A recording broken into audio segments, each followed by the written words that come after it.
Archivos temporales.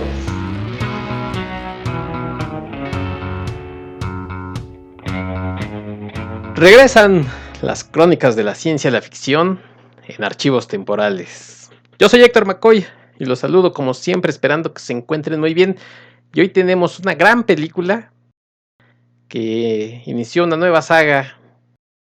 La verdad es que sorprendió a propios extraños, como dicen por ahí. Gente que a veces no le gusta la ciencia ficción, le gustó esta película The Rise of the Planet of the Apes del 2011 y que voy a tener el gusto de platicar con mi compañero y amigo, el editor, traductor y escritor Alberto Calvo. Hola Beto, ¿cómo estás?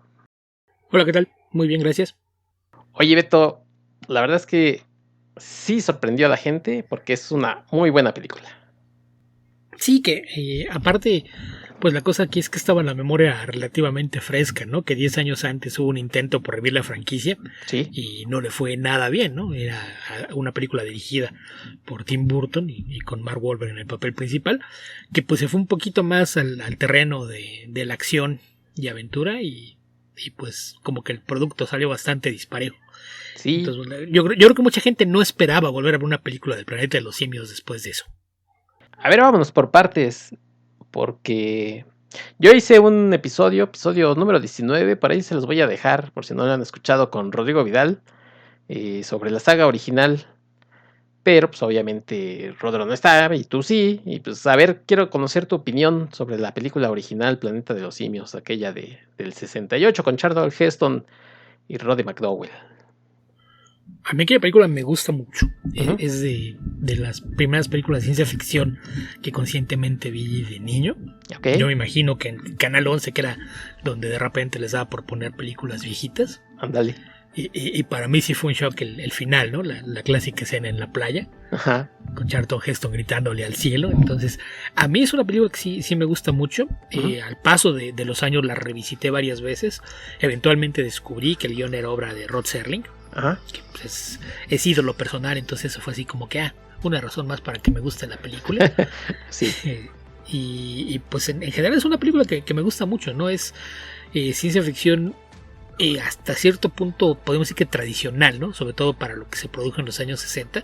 Ajá. Que era pues una crítica a la sociedad contemporánea, la sociedad de esa época, disfrazada de una historia que tenía lugar en otro mundo, ¿no? Era pues la clase de cosas que veías, por ejemplo, en La Dimensión Desconocida original. Entonces creo que ahí también es donde empata mucho el tema de haber tenido a Rod Serling como el guionista de la película, sí, adaptando una novela francesa no muy famosa, a la cual hizo bastantes cambios. Yo la novela también la leí hasta mucho tiempo después de ver la película, y aunque es una buena novela, creo que sí me gusta más lo que hicieron para la película. La adaptación me parece que resalta muchos de los temas, esta idea de construir una crítica social. Creo que es algo que es mucho más evidente y se logra de una forma mucho más dramática en la novela que en el libro original. Entonces a mí esa película original me gusta mucho. El resto de la saga pues es bastante dispareja. Exacto. Pero pues si eres fan es muy entretenida en términos generales, ¿no? Creo que hay... es eso, el conjunto de todas creo que te crea una mitología muy muy padre, que la verdad es que me gusta en general, pero como películas creo que sí todas están un par de escaloncitos debajo de la primera. Sí, el resto de la saga, me acuerdo que decíamos con Rodro que tiene buenas ideas, pero pues también fue bajando de calidad, ¿no? Entonces a veces las ideas sí les hace falta un poco de producción en algunos casos. Les puedes rescatar cosas interesantes, pero sí son disparejas, ¿no? Sí, muy, muy disparejas. Además de que, pues tiene el enorme problema de ahí de la brecha generacional, ¿no? Porque sí es muy evidente que es un producto de su época. Uh-huh. Creo que quien quiera que la trate de ver ahora, si jamás la ha visto, muy probablemente el primer problema que se va a encontrar es que va a decir: eso es gente en trajes de peluche. Sí. Y eso generalmente, cuando eres consciente de eso desde el primer momento, tiende a sacarte de la ficción, ¿no? Lo cual es un impedimento. Entonces, si no la viste cuando eras niño o adolescente y que no estabas acostumbrado a todos los efectos digitales modernos, es muy difícil que la puedas disfrutar, ¿no? A menos que si le tengas tolerancia a todas estas cosas hechas a la antigüita, pues ahí sí cambia la cosa, pero de otra manera sí es una película a la que no es fácil entrarle por primera vez a estas alturas. Sí, exacto, sí. Si tienen por ahí hijos jóvenes, niños, adolescentes, pues póngansela de una vez para que vayan conociendo el mundo del planeta de los simios, que como bien dices, bueno, pues la saga por ahí también tuvo programas de televisión, caricaturas, pero bueno, fue hasta inicios de este siglo, hasta el 2001, cuando más que remake, se apostó por una nueva interpretación de ese libro de Pierre Boulle, que bueno, pues se la dieron a Tim Burton, y en el papel no estaba tan mal, incluso, bueno, pues viendo por ejemplo el maquillaje, la verdad es que sí es de gran nivel, pero la película, pues más, ni siquiera, yo no diría que es mala, pero sí muy mediocre, y le voy a echar la culpa, como siempre le hemos echado aquí cuando salen Mark y Mark, pues creo que no, él es parte de la culpa, ¿no? No sé qué tanto culpa es él. Yo culpo al guión y a la producción, que cuando son estas producciones grandes, generalmente, vamos, todo el mundo tiende siempre a primero pensar en el director, ¿no? Porque a fin de cuentas es el supuesto responsable de lo que ves en pantalla, pero pues a veces se nos olvida cuando se trata de una película hecha con muchísimos millones de dólares, pues todo lo que él hace está sujeto a lo que le diga el productor, ¿no? Si el productor le dice las cosas sean así o quiero estos actores, pues realmente no hay forma de que pueda hacer las cosas como él quisiera hacerlo.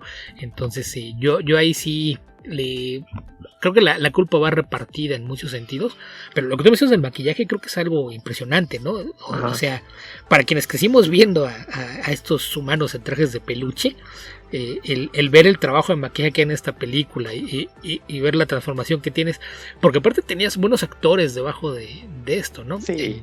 En el original, digo, pues el único nombre conocido por ahí pues era Roddy McDowall, que es el único que hizo una carrera notoria después de eso, sobre todo si te gusta el cine de género, ¿no? Es un actor al que pues sí lo ubicas de muchas partes. Uh-huh. Pero acá, por ejemplo, las principales figuras que veías debajo de este exquisito trabajo de maquillaje, pues eran por ejemplo Tim Roth, sí, Michael Clark Duncan, y el de Navajo Carter. Uh-huh. Paul Giamatti. Entonces, Paul Giamatti también tiene un rol bajo estos disfraces, y la verdad es que se ven muy bien, y aunque son actores debajo tenías movimientos de simios en lo que hacían, y en general la construcción de mundo que hicieron estaba muy bien. El problema es algunas de las decisiones que toma la historia, ¿no? Que el guión pues cuando volteas a ver los nombres de los guionistas, pues realmente ninguno de ellos es particularmente famoso, ¿no? Quizás William Broyles, que es el que tiene el primer crédito, es probablemente el más conocido de ellos, pero pues la clase de cosas que había hecho eran cosas muy distintas, ¿no? Si usted de Apolo 13, que está muy cerca de ser un documental o una reconstrucción documental, pero es también el guionista de Polar Express y de Náufrago, que pues tampoco es como si fueran cosas muy complejas, ¿no? Entonces, si no tienes antes escrito ciencia ficción, ¿por qué se lo dieron a él? No lo sé. Y los otros dos escritores tienen igual, ves su filmografía, y pues ninguno de ellos, por ejemplo, Lawrence Konner, el único crédito importante que tenía antes de esto era La sonrisa de Mona Lisa. O sea, ¿en qué momento se te ocurre que el escritor de La sonrisa de Mona Lisa es una persona idónea para hacer el planeta de los simios? Que era una película con Julia Roberts, ¿no? Y bueno, actrices jóvenes. Sí, no, y antes de eso había hecho un par de lo más que había hecho en ciencia ficción tampoco era para presumir, era Star Trek 6. que ya sabemos que de por sí toda la saga de películas de Star Trek no tiene nada que presumir, pues ya sabemos que los pares son particularmente malas. Entonces ahí sí, pues cómo. Y el crédito más rescatable que tiene, pues es entretenida, se la ves a cierta edad, que es La joya del nido, y ni siquiera la escribió él solo, esa fue coescrita. Entonces, sí, creo que desde el guión vienen muchos problemas con esto. El otro guionista fue el que coescribió la joya del Nilo, era el escritor de Superman 4 y el coescritor de Viaje a las Estrellas 6. Entonces, sí era así como que, híjole, a lo mejor empezamos mal por ahí. ¿Por qué no trajeron un guionista con un poquito más de experiencia haciendo cosas de ciencia ficción o alguien de la gente de confianza de Burton con quien haya trabajado y con quien pudiese tratar de empatar su visión de las cosas, ¿no? Porque creo que ese es el tema con Tim Burton, ¿no? Que todas sus películas viejitas son muy buenas porque tiene libertad para trabajar, pero cuando se convirtió en un hombre de peso, pues le empezaron a dar presupuestos multimillonarios para todo, lo cual implica pues, tener siempre alguien sobre su hombro viendo qué es lo que está haciendo y imponiendo cosas. Entonces a mí me parece que es una película súper dispareja. Yo no me atrevo a decir tanto que es mala, porque Sí, hay ¿no? algunas cosas que me gustan mucho, pero es muy dispareja. Entonces, sí, por mucho que disfrutes esas cosas que están bien, también es imposible que puedas decir con honestidad y sin sentirte mal, decir que es buena, porque no lo es. Creo que es un proyecto lleno de altibajos, tremendamente disparejo, y que a veces creo que es injustamente criticada porque la gente se acuerda mucho de las cosas que no funcionan y se le olvida todas las que sí. Que yo creo que hay mucha gente que decía, no, es que todo iba bien hasta el final. Creo que a mucha gente le hizo ruido ver la estatua, la versión simiesca de la estatua de Lincoln. Creo que eso fue una cosa que no le perdonan a la película, y a veces creo que es exagerado. Sí. O sea, sí me parece un error tratar de decir, no, ¿sabes qué? Es que no es la Tierra exactamente, es una versión alterna. Sí. Y aparte de hacer una forma tan ambigua, pues sí me parece que fue un error. Pero estarás de acuerdo que no podía competir con el final digamos, de la película original, ¿no? No, Era más cercano a la novela, pero ya la sorpresa de la película original, pues no lo podía hacer. sí, yo creo que los guionistas le dijeron, no, pues vamos a adaptar esta novela y olvídense de la película, hagan de cuenta como que no la vieron, váyanse sobre la novela. Y al final pero necesitamos un giro al final que sea impactante. Pero pues se les olvida que hay cosas impactantes porque son buenas y hacen crecer las cosas, y cosas impactantes porque te dejan con la idea de qué demonios estaban pensando, y eso fue lo que hicieron. Sí, yo estoy de acuerdo contigo, es pareja, y por eso digo que es más bien mediocre. O sea, porque hay películas malas que uno dice, híjole, es mala, y Sí. pues hay que aceptarlo, ¿no? Pero aquí el maquillaje es punto y aparte, ¿no? Una película mala tiene malos diálogos, tiene malas actuaciones, tiene una historia que carece de sentido, etc. Y aquí no pasa nada de eso. Más bien es que la historia de repente toma decisiones raras y no termina de cuajar, ¿no? Las actuaciones en general creo que están muy bien. El punto flaco es Mark Wahlberg y no me parece que hagan un mal trabajo. Pues es que A sale fin de Mark cuentas, la opción Wahlberg. hay es el héroe de acción genérico. Sí. Que es algo que él hace bien, es dentro del rango de lo que puede actuar. Entonces, para lo que es, él lo hace bien, y está rodeado de muy buenos actores en los villanos. Lo que hace Tim Roth en esa película es uno de los mejores villanos que ha interpretado, y se ve desperdiciado porque la historia no termina por abrochar. Entonces yo creo que muchos de los problemas son del guión, pero el trabajo de Rick Baker con el maquillaje sí es una cosa para ponerse de pie y aplaudir. Sí. Porque en esta nueva versión que le vamos a comentar ahora, pues te das cuenta cómo ha crecido cómo ha cambiado la industria en el sentido de los efectos prácticos, ¿no? Porque en la original, pues la única forma que tenías de tener simios que actuasen como humanos, pues era tal cual poniendo humanos debajo de estos trajes de peluche. En la segunda, pues ya teníamos un desarrollo de la industria del maquillaje para el cine de 30 años, y tienes a uno de los maquillistas más famosos y especializados en esta clase de cosas, ¿no? Digo, a la fecha creo que mucha gente insiste en que lo que hizo Rick Baker en Un hombre lobo americano en Londres sigue siendo la mejor transformación de un hombre lobo que hemos visto en pantalla.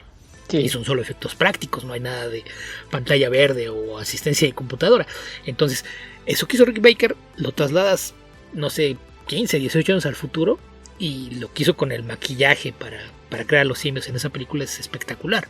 Y ahora pues todo se hizo con captura de movimiento y en un trabajo digital de Weta, que Weta ya sabemos que a nivel visual ha hecho una cantidad de desarrollos importantes, y que aparte tiene esta peculiaridad de trabajar de una forma híbrida, ¿no?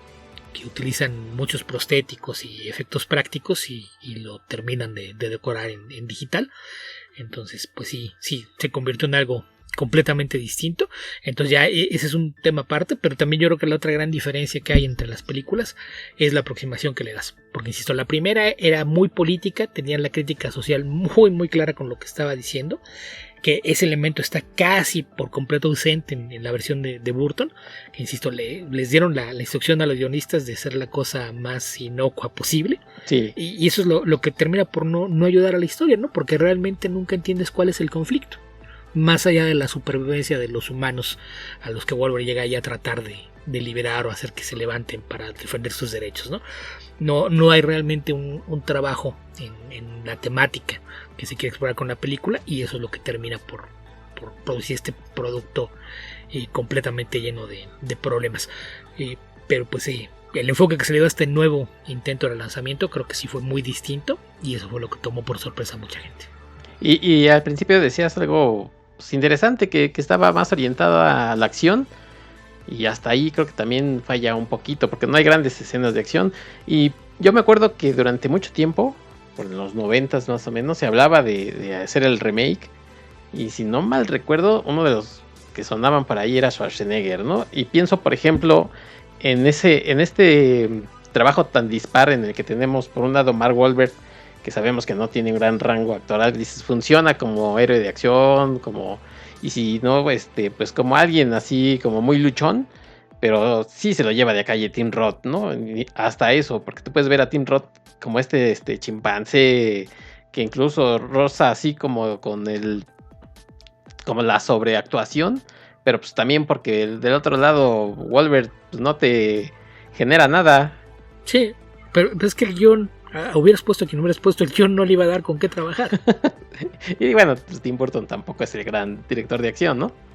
Sí, no, Tim Burton es más de crearte atmósferas, de trabajar con la construcción del mundo y aventar a sus personajes ahí y jugar con ellos. Y la construcción del mundo está bien, nada más que los personajes no tienen nada que hacer. Por eso insisto en que más que culpa de él es culpa de los guionistas y de los productores, que fueron los que fueron aprobando las diversas versiones del guion hasta llegar a eso. Entonces, pues sí es algo que termina por ser muy, muy disparejo. Y el tema de no tener una idea clara de qué es lo que querían decir con la película, ¿no? Al final no sabes cuál fue el mensaje que te quiso dejar.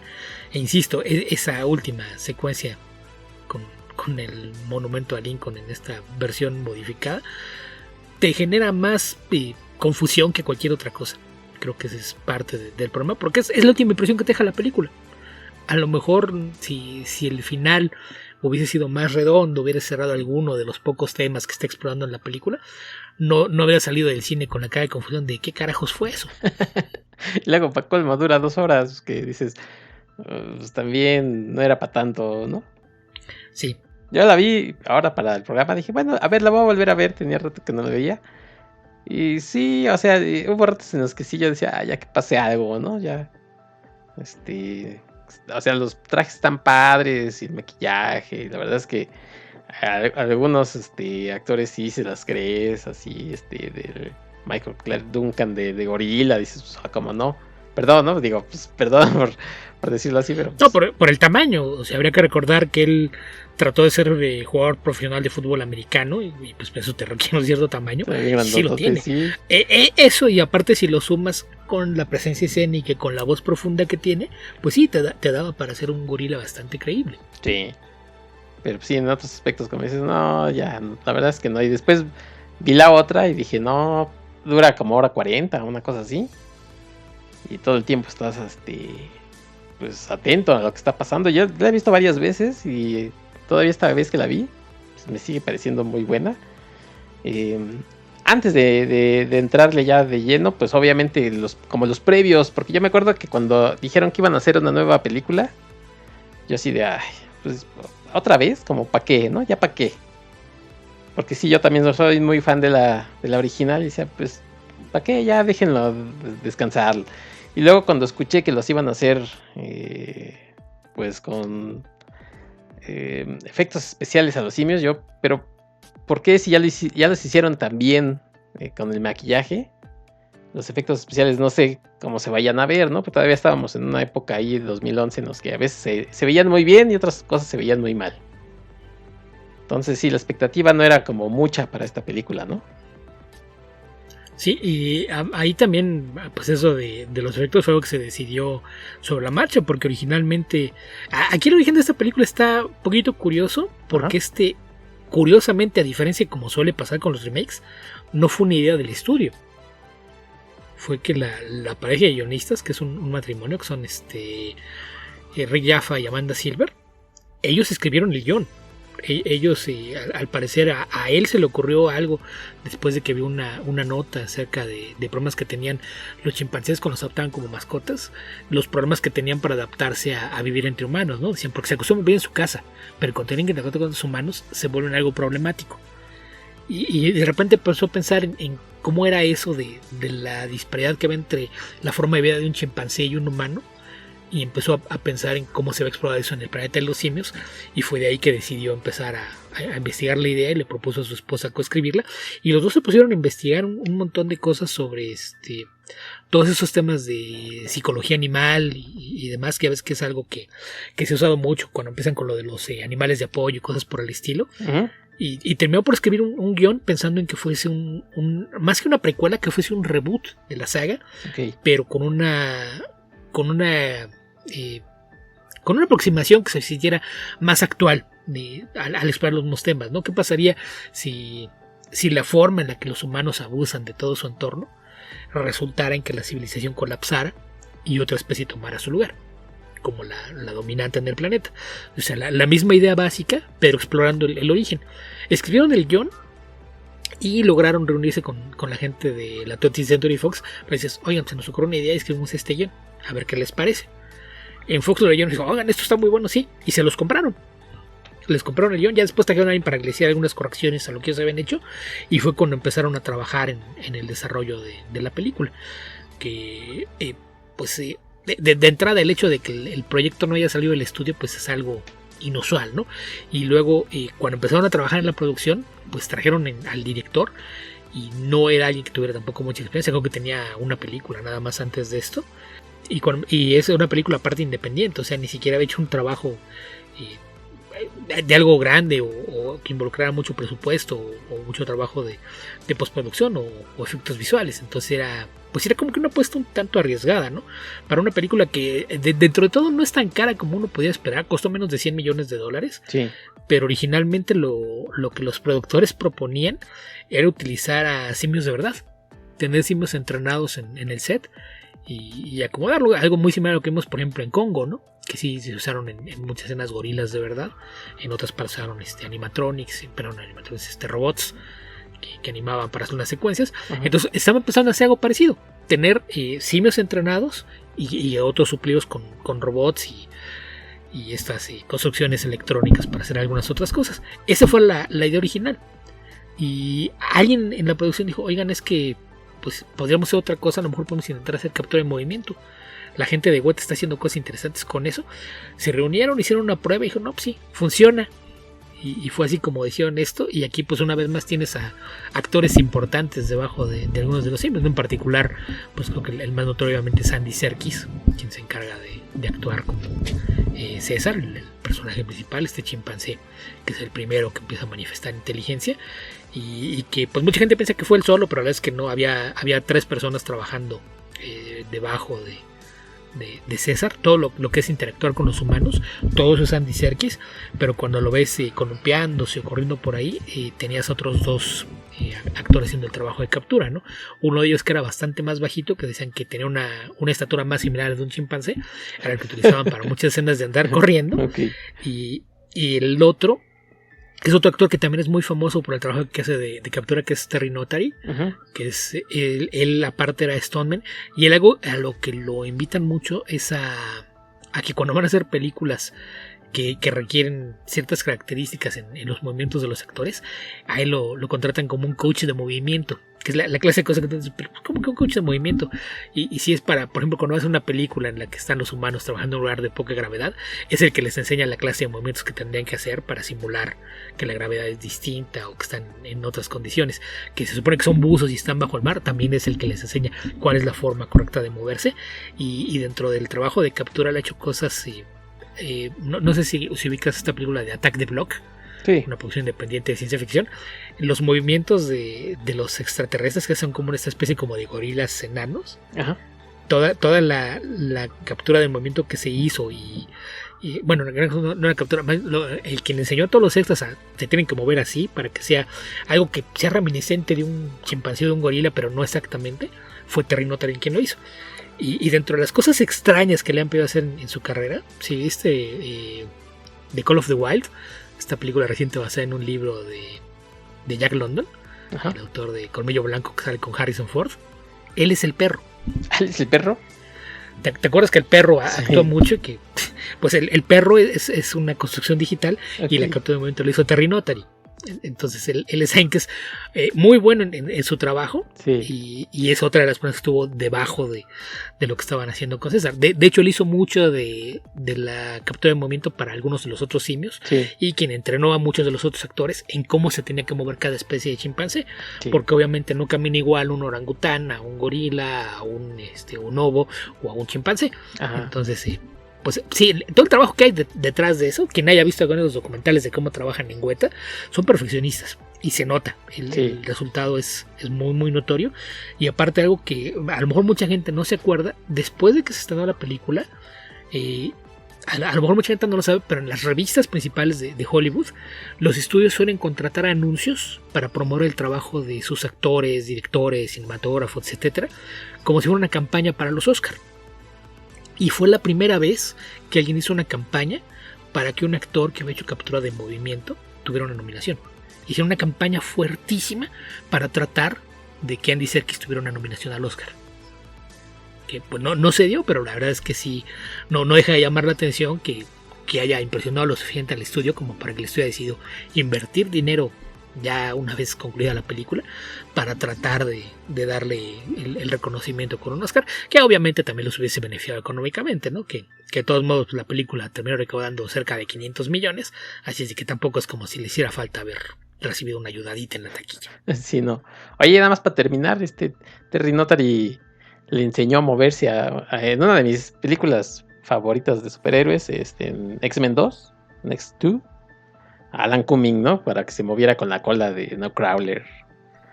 Sí, digo que es algo que le hace mucho. Sí.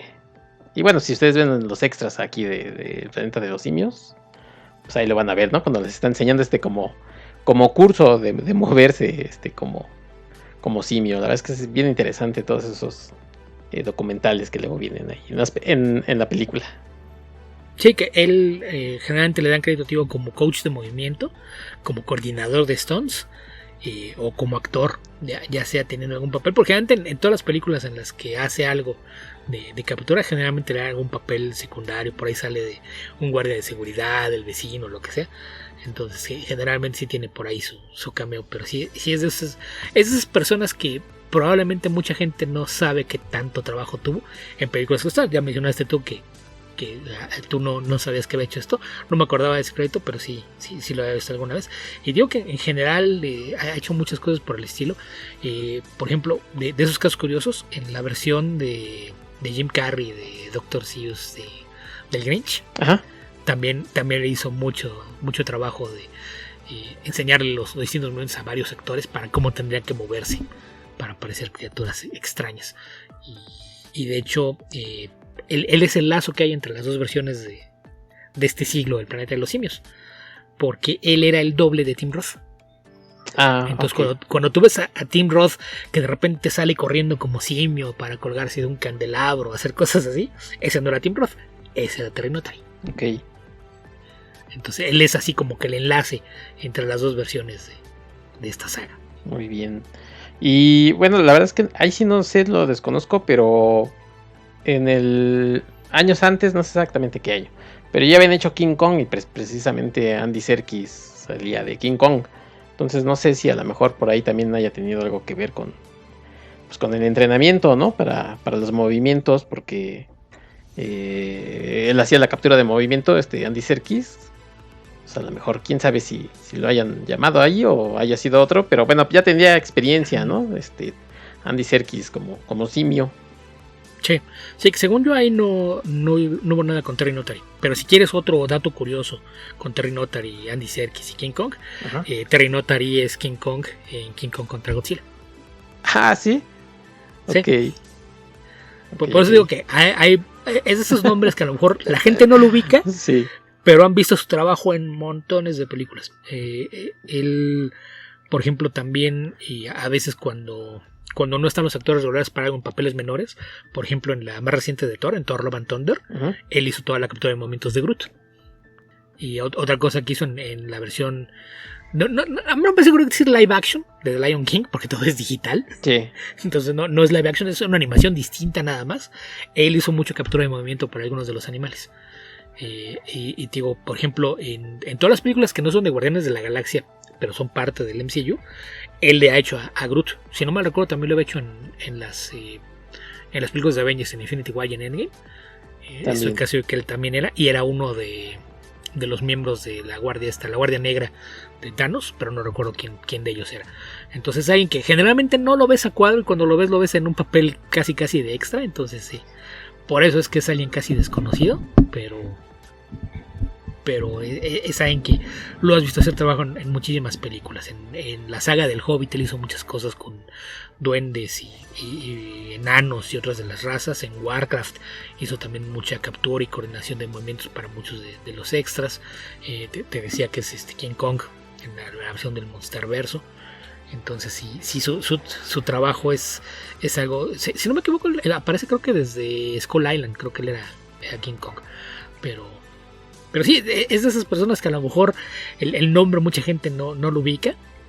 A mí sí me dio mucha risa cuando vi los detrás de cámaras de Call of the Wild. Porque anda ahí en 4 patas con unas orejas de peluche interactuando con Harrison Ford. Y lo que pensaba era, ¿y por qué hicieron esto? O sea, con un perro entrenado puedes haber hecho todo lo que hacen en la película, no necesitaban más, pero a veces sí, los productores no entiendes lo que hacen. Bueno, pues ahora que la vuelvo a ver, ya la voy a ver con otros ojos así de, ajá, si no era nada más la animación, o luego ya ves que pues graban a los perros, ¿no? Y en eso se basan, sino que ahora que lo vea va a decir, ahí estaba Terry Notary. Sí, sobre todo cuando ves que el perro hace gestos o caras raras, pues evidentemente eso no era un perro actuando, es Terry Notary. Ok.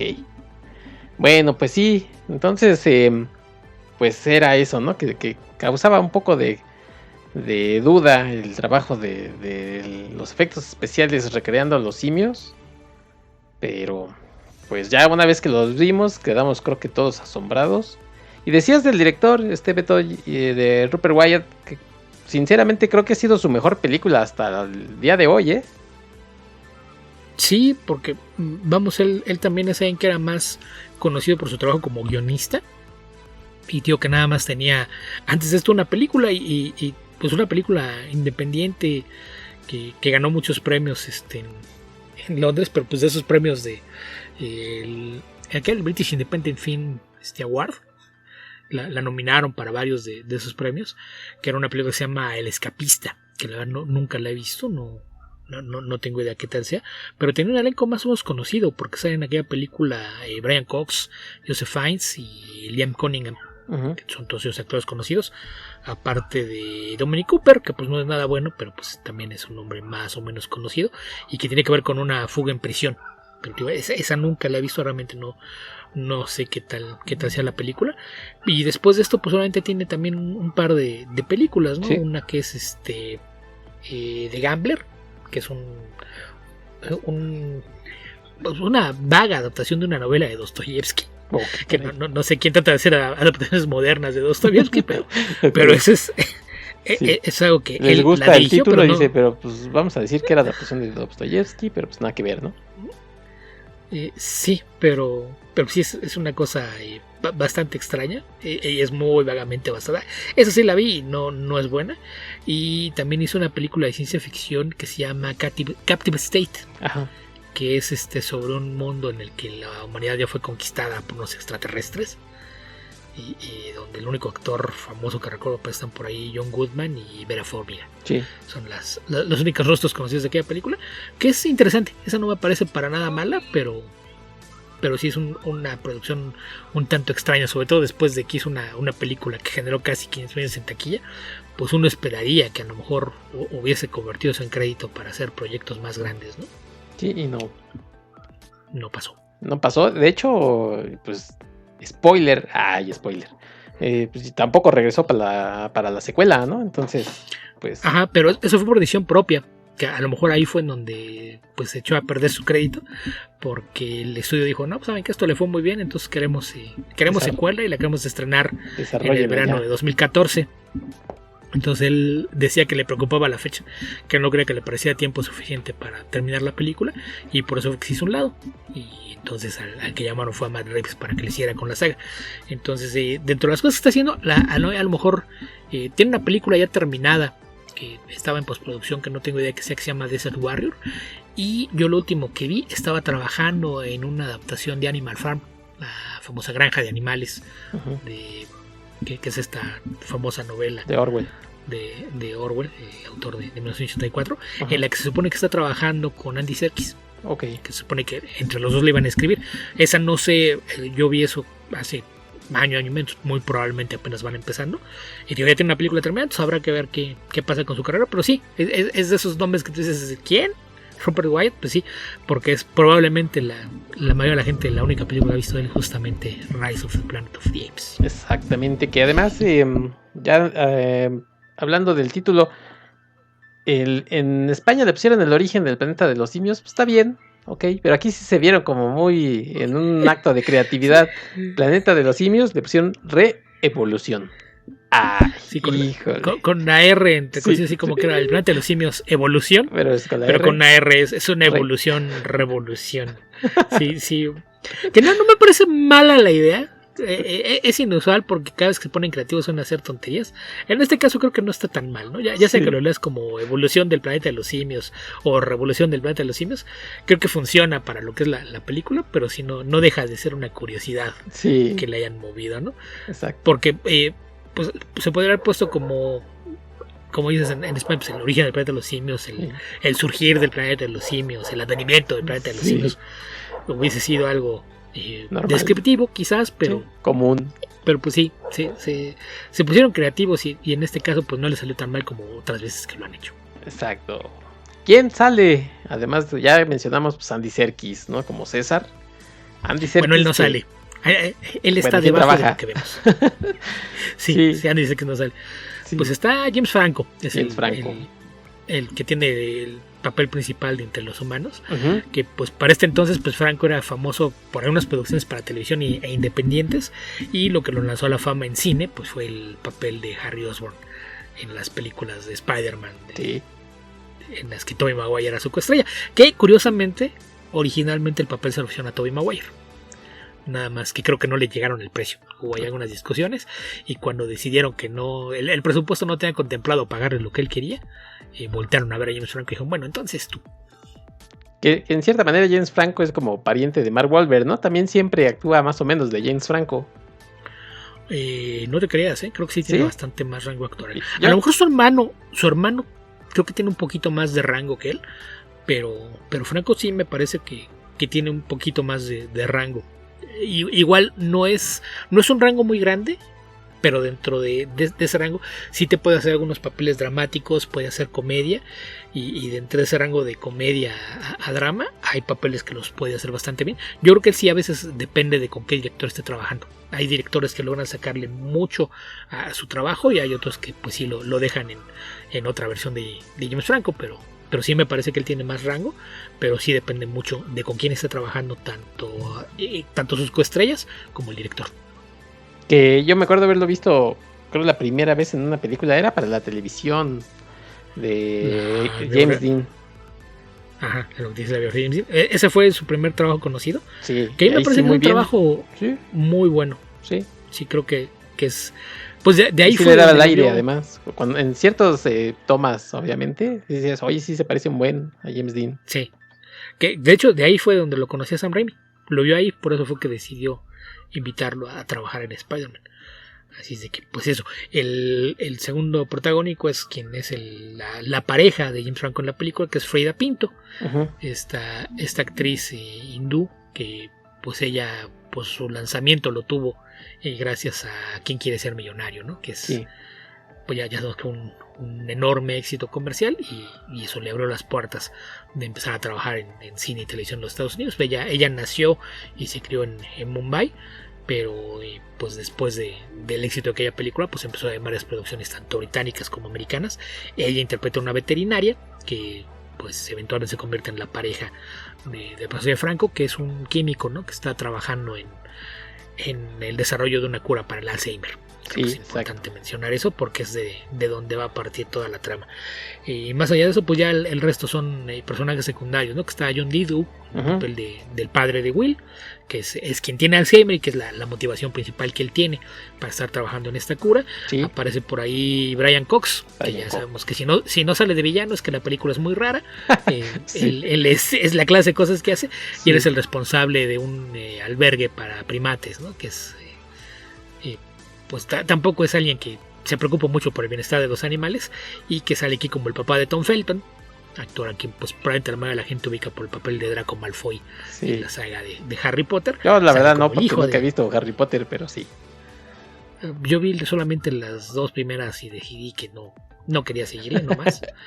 pero sí lo ubico a él, sí. Aparte de que ha hecho ya por ahí algunos otros papeles. No me parece que sea un mal actor, pero pues tampoco es alguien que vaya a convertirse en estrella. Han pasado muchos años y no ha hecho mucho después de aquella saga. Y él sale como el hijo, que es pues uno de los encargados de cuidar a los animales ahí en el refugio, y quien se la pasa molestándolos y torturándolos. El bully. Así es de que, sí. Fuera de eso está por ahí David Oyelowo, que es, sí. es el ejecutivo que siempre tiene que salir, ¿no? Ambicioso. Sí, el jefe que está pensando en, ok, ¿cuánto nos va a costar tu experimento y cuánto dinero le podemos sacar? Exacto, sí. Y aparece también nuestro amigo David Hewlett, que hablamos de él cuando hicimos aquel episodio del Cubo. Sí. Que si no han escuchado nuestro episodio del Cubo, pues háganlo. También les voy a dejar en la descripción del episodio aquella gran película de la que hablamos, Beto. Y también aparece aquí, pero a todo le pasa al pobre. Todo, bueno, falta que lo muerda el perro. Pero igual se lo merece. Sí. Le pasan puras cosas malas, pero se las gana mucho. Sí. Que aquí es el vecino de Will y su padre. Sí. Y es quien tiene por ahí un enfrentamiento con César en algún momento en la película. Y fuera de eso, pues hay por ahí ya nombres mucho menos conocidos con el resto del elenco, ¿no? Que son los otros cuidadores del refugio de animales. Sí, y el asistente de Will. Son los otros que a lo mejor algunos de ellos recuerdan haberlo visto en alguna parte, pero pues lo más seguro es que son la clase de actores que eso si parpadean no los ven. Sí, esos pues, perdón, pero pues como de ahí del montón, ¿no? Sí, que la que sale como la enfermera del papá, yo lo ubico nada más por su trabajo en la serie esta de The Man in the High Castle, que está basada en el libro de Dick. Uh-huh. Entonces a ella yo lo ubico de ahí, pero igual no es con algún otro trabajo que haya hecho. Y el que hace el asistente de Will, que es Tyler Lavin, sí. Yo ahí lo ubico por una serie de ciencia ficción que se llamaba Invasión, que era del creador de Pueblo Siniestro allá a finales de los 90, principios de los 2000. Entonces ellos dos los medio ubico, pero sí son actores realmente muy poco conocidos.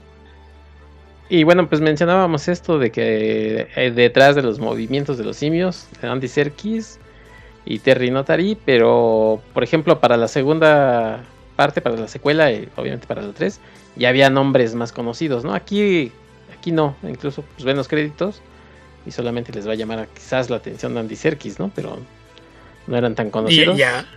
Y ahora que les dijimos quién es Terry Notary, seguramente empezarán a notar su nombre en otras partes. Sí, exacto, pero los demás sí no eran tan conocidos. Y en la secuela sí ya, ¿no? Incluso Kovac, que sale ya después el villano, pues ahí sí ya es este chavo del... se me fue el nombre, que sale en Los Cuatro Fantásticos, que era Doom, ¿no? Ajá, que él se ha hecho muchas películas por ahí. Creo que él llegó a Hollywood más por los papeles que hizo en algunas de las películas de El ex señor de Madonna, porque él aparece en Rock and Roll. Toby Kebbell. Toby Kebbell, que es el adicto alrededor del que gira toda la intriga en Rock and Roll. Uh-huh. Ese fue el primer papel en el que lo vi, y después de eso he hecho muchas películas. Hay varias producciones inglesas en las que apareció. Uh-huh. Y de ahí ya dio el salto a empezar a trabajar en Hollywood, donde pues también le he ido bastante bien, y también la mayoría de las veces haciendo papeles de villano, ¿no? Es algo que ya sabemos que a los actores ingleses, yo creo que tiene mucho que ver con el acento. Y la facilidad para parecer pedantes. Yo creo que eso ayuda a que de repente a la hora de ir al casting, pues muchos productores volteen a ver a los actores ingleses. Necesitamos un inglés que se oiga pedante, tráete un par. Sí. Bueno, entonces, sí. Pues sí, entonces decimos que los nombres no eran tan conocidos, ¿no? De esta primera parte. Y pues se entiende, porque lo que querían eran el performance más que los nombres. Para empezar, sí, ¿no? y que además lo que mencioné, ¿no? Que pues no algo que hubiese iniciado el estudio. Entonces fue como que, pues mira, esto está bien, a lo mejor funciona. Y que te costó más de $100 millones. La segunda película costó ya cerca del doble, ¿no? Costó 170, 180 millones. Sí, más. Entonces, sí. Y sí, pues, hay más nombres. Por supuesto. Hasta en el soundtrack, porque ya la música ya es de Michael Giacchino. Sí. Que todavía no se hacía de tanto nombre, pero pues ya había antecedentes de que era un músico con posibilidades de crecer a lo ancho. Entonces pues ahí sí empezaron a aparecer más nombres conocidos, y ya ahí por ejemplo ya aparece Torrey Notary ya con un crédito más notorio, ¿no? Porque ya le da vida a uno de los simios principales, ¿no? Era, ¿cómo se llamaba? Rocket, que era el segundo al mando de César, ¿no? De aquí creo que también es Rocket, y es la mamá de César, es Bright Eyes. Ajá. Sí. Él hace los dos papeles. Sí, hace esos dos, y digo que hizo mucha captura para los genéricos que usaron después en esos de muchos simios. Pues sí, ya era todo generado por computadora sin captura de alguien, pero con la biblioteca de momentos que habían grabado de lo que él hizo. Entonces sí, pues es eso. Y cosas curiosas, ¿no? Porque Maurice, el orangután, lo interpreta una mujer. Sí. Que es una actriz canadiense de teatro a la que yo no ubico. No sé si ha hecho algo más en cine, pero es una actriz canadiense de teatro. Y eso me llamó la atención. Yo cuando veía los créditos veía Karin tiene nombre de mujer, ¿será? Ya después averigué y sí, efectivamente, quien hizo el trabajo de captura para Maurice es una mujer. Y en la segunda que decíamos es esta Jodie Greer, que ha salido por ahí en Marvel y en algunas otras películas, ¿no? Famosa también esta actriz. Sí, es de esos rostros que los has visto en un choral de partes aún si no lo ubicas, ¿no? Sí. Porque así aparecen en muchas partes siendo papeles pequeñitos o secundarios. Ella sí, ya mencionas tú que sale ahí. Sale en The Village, sale en el remake de Carrie. Y en películas y de alto presupuesto, pues aparte que le sigo en Jurassic World era la mamá, ¿no? La primera de los chamacos. Ajá, en la primera. En las de Halloween también creo que aparecen orcos, aparecen las 3, pero al menos aparecen 2 de ellas. Y en el MCU pues aparecen en Ant-Man, en Guardians Volumen 3. Sí. Y pues por ahí en montones de series de televisión y demás. Entonces sí es de esas que a lo mejor no lo ubican, pero si la van a decir, sí, se me hace conocida de alguna parte, no sé de dónde. ¿De dónde? Porque en televisión ha salido en The Big Bang Theory, en Arrested Development, Two and a Half Men, y Always Sunny en Filadelfia. Sí, curiosamente, mayormente trabajos de comedia en televisión. Sí. Y en la reciente de Reboot también tiene por ahí un papel. Y ya para terminar de estas cuestiones, digamos, de la producción, decías de la música, y esta la hace Patrick Doyle. La verdad, bastante bien, queda muy bien con las imágenes. Sobre todo, por ejemplo, el final, que evoca estas emociones que ya están con los simios que se van hacia la libertad. Creo que me gusta bastante la música en esta película. Sí, que eso es parte importante, que era una de las preocupaciones del director. Que pudiera empatarse lo más posible con lo que estaban viendo a cuadro. Entonces sí, que como te mencionaba, a lo mejor Michael Giacchino se ha hecho de nombre en los últimos años, pero es alguien que también ya tiene muchísimos años en la industria, ¿no? Sí. Y por ejemplo, él había trabajado en Cloverfield, que fue su primera colaboración con Matt Reeves. Entonces para la segunda película pues sí regresó, y era también había trabajado complementando algunas cosas en películas para las que Daniel Elfman hace algo de música. Generalmente aquí no lo traían a hacer más como que Elfman dijo que con el presupuesto que teníamos nos podía dar media hora de música, que alguien más la completara. Entonces es algo que ha hecho también varias veces, ir a completar soundtracks de Daniel Elfman. Pero sí, en esta primera el músico, aparte de que no es tan conocido, sí me parece que hace un solo trabajo. Y como es en la secuencia del puente, creo que es muy evidente el peso que tiene la música. Sí. En la construcción de las escenas. Y era algo que tengo que el director hizo mucho énfasis en que quería eso, que la música fuera parte de lo que te estuvieran narrando. Que él es un director que pues él también tiene también ya bastantes años de experiencia, era colaborador frecuente de Kenneth Branagh, y él había hecho cosas en películas pues con tonos muy distintos, ¿no? O sea, nada que ver con esto, porque había hecho la música para Enrique V y Hamlet de Kenneth Branagh, además de películas como Carlitos Way o Orpheus Park, que pues nada que ver con esto. También creo que había hecho la película de una película de Harry Potter, pero no recuerdo cuál de ellas, que pues, lo mismo, pues tampoco no puedo opinar al respecto porque no recuerdo haberla visto. Si no mal recuerdo, también hizo Thor con Branagh, y estaba haciendo la música, no sé si lo hizo en las dos de las adaptaciones recientes de las novelas de Agatha Christie, pero al menos la de Asiento en el Expreso de Oriente, la música también es suya, que también es producción de una película dirigida por Kenneth Branagh. Me imagino que también hizo la Muerte en el Nilo, pero esa la verdad es que no la he visto, entonces no estoy seguro, pero no me extrañaría nada. Ok, a mí hay una escena aquí en el Planeta de los Simios que me gusta bastante, que es esta donde se ve el crecimiento de César, ya en la casa, de James Franco, ¿no? De ser ahí el changuito que adopta y va creciendo, y suena precisamente esta música. No sé exactamente si ahí sea el tema de César, porque luego ya ves que así les ponen, ¿no? El tema de César. Entonces, pero pues ahí la música, como esto es muy, muy importante, ¿no? Porque además, como nada más estamos viendo las imágenes y la acompaña con la musiquita, pues calza muy bien. Que alguien entienda lo que quiere el director, pues siempre es interesante y se agradece. Beto, la historia tiene varios clichés, pero pues, la verdad es que lo supieron hacer bien, ¿no?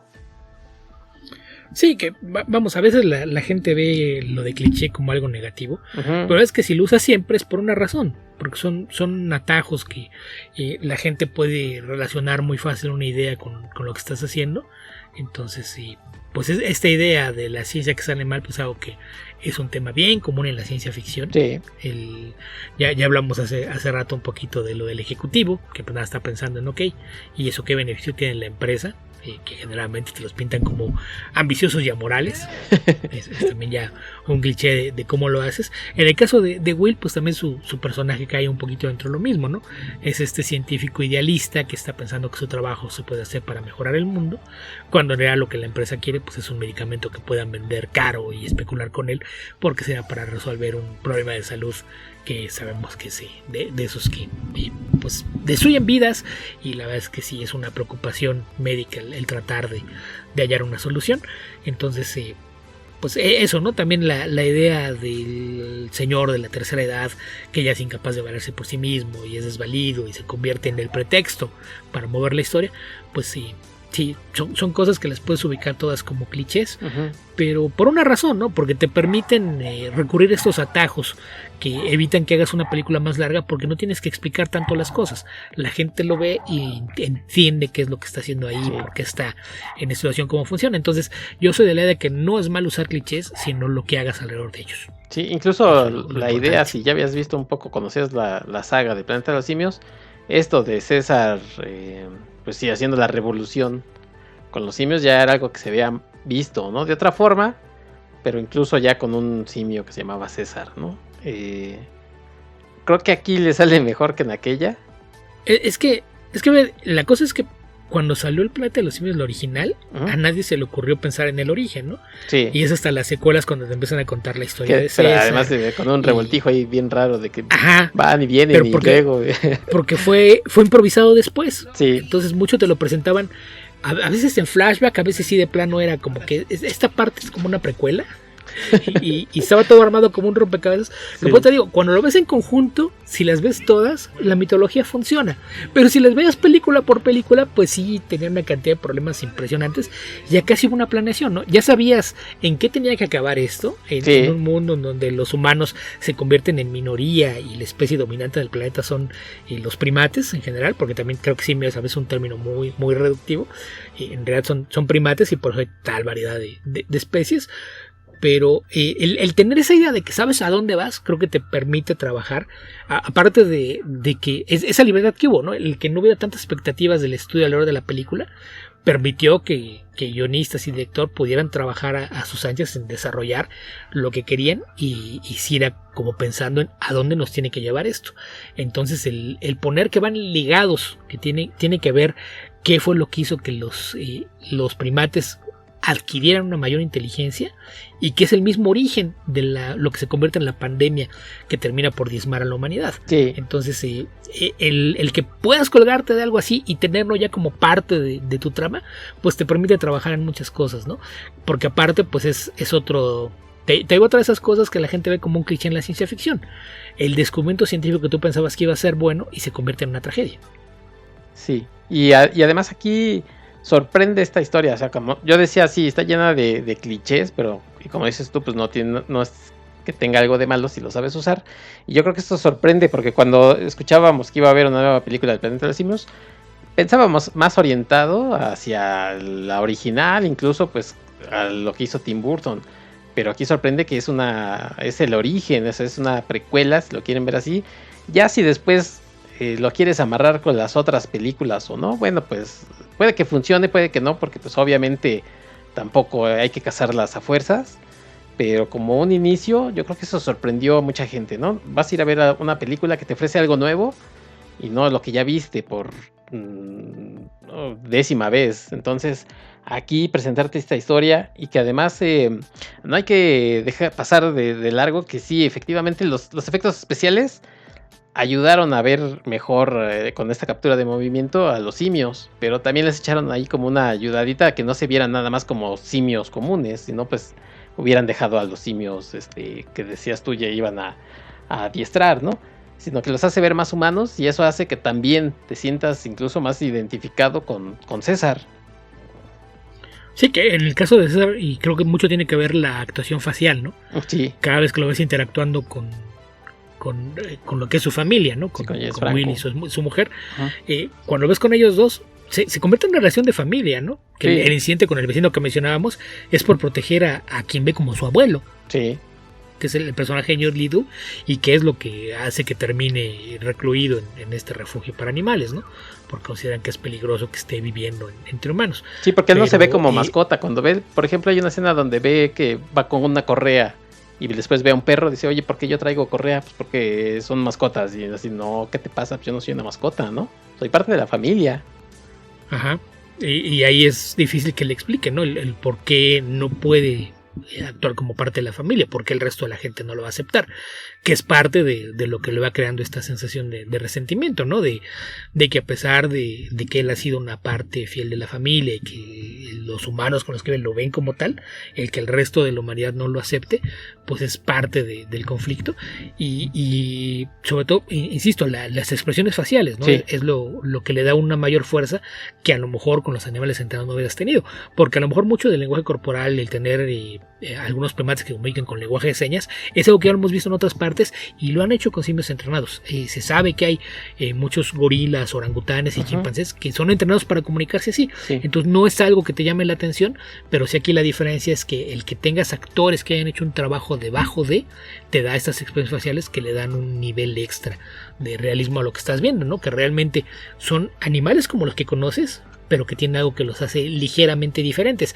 y que aparte caen en este terreno en el que te provoca esta ligera incomodidad, ¿no? Sí. Porque tú estás acostumbrado a que los animales se comportan de cierta manera y aquí te das cuenta de que hay algo que cambia. No nada más es que de repente los ves haciendo cosas inteligentes, porque animales inteligentes hemos visto muchas veces, pero que ya haya una intención detrás de lo que están haciendo y que puedas ver los cambios en la mirada. Por ejemplo, lo que hacen con Koba, el que es un animal que tiene una malicia manifiesta. Sí, y no nada más por la cicatriz que tiene, pero sí ves que es maldito. Eso es parte de lo que me dice de los clichés, le da un aspecto más siniestro, pero más allá de la cicatriz que le da ese aspecto, es la forma en la que actúa, porque te das cuenta que hay una malicia detrás de sus actos. No es un animal travieso, es un animal malintencionado. Y eso lo logras, ¿por qué? Porque hubo un trabajo de captura en momento de un actor que estaba haciendo que te proyectara eso.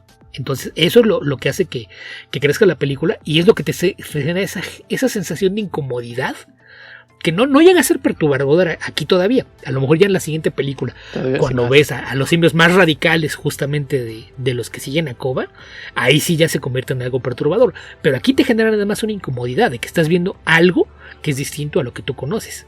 Y que tenga esta apariencia realista es lo que te genera esa sensación de incomodidad, ¿no? Porque es algo de lo que tú esperas que se comporten de una forma y lo hacen de otra. Entonces empiezas a pensar, híjole, es que sí son inteligentes. ¿Qué pasaría si un día decidieran usar esa inteligencia de otra forma? te va generando esa semillita de duda. Sí. Oye, ahorita que me hablabas lo de las señas, luego nos da por salirnos del tema. Ahorita no va a ser tanto salirnos del tema, pero ya habías mencionado Congo en esa película de Congo. El simio, bueno, era más bien una simia, ¿no? Era gorila. Amy. Ajá, Amy gorila. Hablaba con señas, pero además tenía las señas permitían reproducir cierta voz, ¿no? Sí, tenía un aparato que detectaba los movimientos que estaba haciendo con las manos y lo traducían a palabras para que se pueda comunicar con gente que no entendiera el lenguaje de señas. Pero era la misma idea. Sí. No era una gran película, pero estaba entretenidona, ¿no? Es muy mala. Yo alguna vez tuve que escribir un texto al respecto porque decía, no, Michael Crichton ha de ser un burdo pelardo que no sabe lo que está haciendo. Y ya después leí la novela y dije, ups, no, perdón, me disculpo, señor, usted no tenía la culpa. La novela sí es buena. La novela es muy buena. Okay. En general las novelas de Crichton son buenas. Es ahí que de repente sí, cuando le tenía hazaña a alguien, lo proyectaba en sus novelas y a veces era muy tendencioso, pero en general sus novelas son muy buenas y Congo es una de ellas. Bueno, pues la película, la verdad tiene años que no la veo. No, la película no es buena. Es malona entonces. Es bastante malona, pero el libro no tiene la culpa, ni el libro ni Michael Crichton. Yo me acuerdo que hasta el final, donde salen los otros gorilas ahí raros, iba más o menos bien, y luego ya al final se les cayó, pero confiaré en ti y creeré que sí era mala. Era irregular, pero cierra muy mal pues, sí, eso sí insisto, te lo creo, porque sí me acuerdo que el final era así de... El problema es justamente ese, que cuando cierras mal, esa es la última impresión que dejas. Puedes tener una película mediocre y si tiene un buen final, te va a dejar la sensación de que era mejor de lo que en realidad era. Y puedes tener una película sólida, pero que si el final es malo, te vas a quedar con la idea de que no era tan buena como el resto de la película. Porque es la última impresión que te queda. El final, que es lo que mencionaba hace rato con la versión de Tim Burton. El final te deja confuso. No es bueno, no es malo, no sabe lo que es. Y te deja con la sensación de que pues, tampoco sabes qué fue lo que viste. Sí. Y ese es un problema. Entonces, por eso es importante que tengas una idea clara del final. Yo, algo que lo comentaba mucho, yo decía que para escribir una historia tienes que partir de una premisa y lo primero que tienes que escribir es el final. Tienes que saber a dónde vas a llegar antes de empezar las cosas. Porque a lo mejor empiezas a construir y demás y de repente te das cuenta que tienes ya 500 hilos sueltos y no hay forma de cerrarlos. Y eso es lo que muchas veces te da malos finales. Entonces, una vez que tienes la idea de qué se trata tu historia, es importante que pienses cómo termina tu historia y construir para llegar a ese punto. Entonces, ese es el problema. Cuando no sabes en qué va a terminar tu película, se nota. Sí. Y cuando eso pasa, es la sensación que te deja. No importa que la película fuera bien, como se cayó al final, es la sensación que te deja, es la última impresión que tienes. Cerró mal, entonces te dejó mal.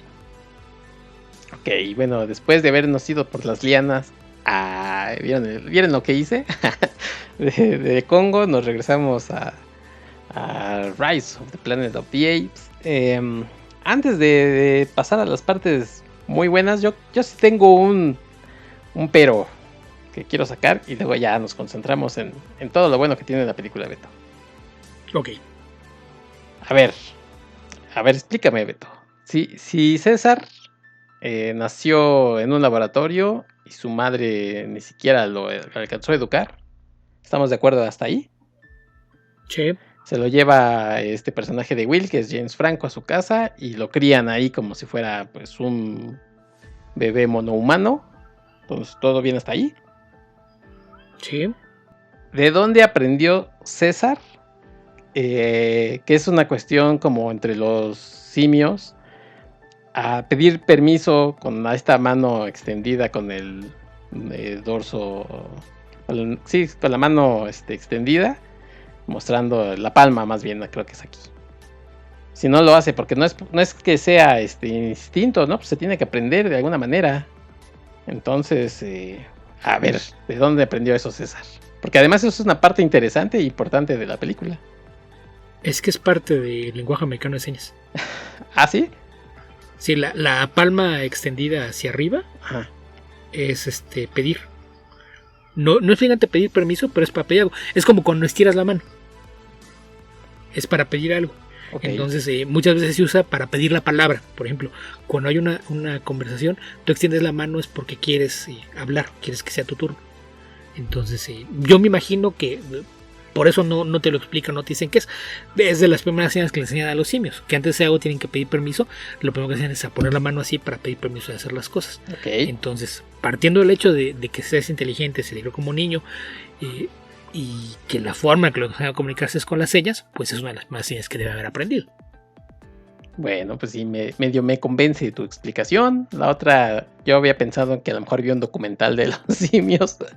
Es otra cosa que no puedes descartar. A fin de cuentas, sí. Si lo crearon como niño, seguramente tendrán Animal Planet y tocó ver algunos documentales. Sí, Animal Planet. En eso pensé. Ok. Bueno, pues es algo que me saca un poquito, pero tampoco es tan grave, ¿no? Pero sí quería manifestarlo. Ok. Sí, porque para los otros simios es algo importante, ¿no? Cuando ya está encerrado, así de, a ver, primero le hacen bullying, ahí el Rocket precisamente, y luego ya cuando es superior, ya dice, ahora pídeme a mí el permiso, ¿no? Sé sumiso y humíllate y enseña a los demás quién es el que manda. Entonces, a mí sí como que algo ahí no me cuadra tanto, pero bueno, pues confiar en Tíbeto.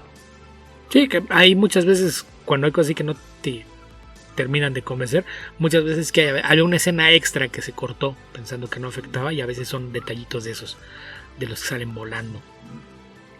Sí, puede ser que sea, pero digo, tampoco es tan grave, ¿no? Nada más era como puntualizar, pero de ahí en fuera creo que tiene muchas cosas bastante buenas la película.